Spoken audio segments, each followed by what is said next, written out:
जयपुर में शहीद स्मारक पर पिछले 3 दिनों से आमरण अनशन पर बैठे नरेश मीणा रविवार को अपने समर्थकों पर ही नाराज हो गए। मीणा ने अपने समर्थकों को लात और चाटे मार दिए। इससे वहां मौजूद लोग भी सख्ते में आ गए। दरअसल झालावाड़ हादसे में पीड़ितों को न्याय दिलाने के लिए नरेश मीणा पिछले 3 दिनों से आमरण अनशन पर बैठे हुए हैं। रविवार को नरेश मीणा अकेले बैठे थे। उनके कुछ समर्थक एक पेड़ की छांव में जाकर बैठ गए।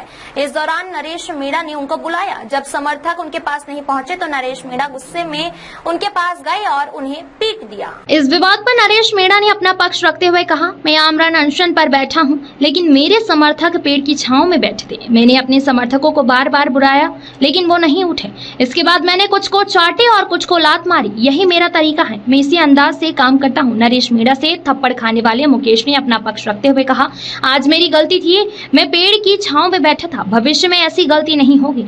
जो लोग इस थप्पड़ पर विवाद करना चाह रहे हैं, वह लोग बेवजह विवाद पैदा नहीं करें। अगर नरेश मीणा मेरी जान भी ले लेंगे तो भी मुझे कोई दिक्कत नहीं होगी। बता दें कि नरेश मीणा टोंक जिले की दिवली उनियारा विधानसभा सीट पर हुए उपचुनाव के दौरान एसडीएम अमित चौधरी को थप्पड़ मार दिया था।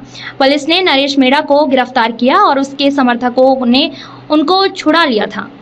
इसके बाद समरावता गांव में हिंसा हुई थी, पर समरावता हिंसा मामले में लंबे समय तक जेल में रहे थे। फिलहाल वह 3 दिन से जयपुर के शहीद स्मारक पर झालावाड़ स्कूल हादसे के पीड़ित परिवारों को मुआवजा दिलाने की मांग को लेकर आमरण अनशन पर बैठे हैं। नरेश मीणा सोमवार को अपने समर्थकों के साथ मुख्यमंत्री आवास तक रैली निकाले। संख्या में आ रहे हो, इसका मतलब राजस्थान की जनता में अभी भी स्वाभिमान जिंदा है, अभी भी उनका जमीर जिंदा है। अभी भी राजस्थान में वो लोग हैं जिस तरह से महाराणा प्रताप ने लड़ते हुए बर्बाद हो गया था, खत्म हो गया था, सब कुछ बर्बाद होने के बाद, सब कुछ खोलने के बाद भी जब महाराणा प्रताप जंगलों में चला गया था, कुछ नहीं बचा था तो अपनी पत्नी बची थी, बच्चे बचे थे, राजपाट ना था, ना घोड़े थे, ना सेना थी, केवल महाराणा प्रताप अकेला था, उसके बच्चे थे, उसकी पत्नी थी। तब यही भील समाज, जिस भील समाज के बच्चे मरे हैं, ये वही भील समाज था जिसने महाराणा प्रताप को जिंदा रखा, महाराणा प्रताप को ताकत दी, महाराणा प्रताप को दिल्ली सल्तनत से लड़ने के लिए इसने वो दिया। जिस तरह से महाराणा प्रताप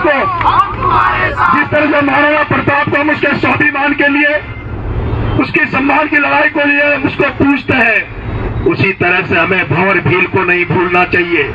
उस भंवर भील को नहीं भूलना चाहिए जिसने अपनी दम पर सेना बढ़ाकर महाराणा प्रताप की सेना में शामिल होकर और उस भंवर भील महाराणा प्रताप के लिए लड़ा। तो उस भंवर भील के पूर्वज आपसे न्याय मांग रहे, राजस्थान की जनता से ये भंवर भील के वंशज न्याय मांग रहे हैं, वे भंवर भील के बच्चे न्याय मांग रहे हैं।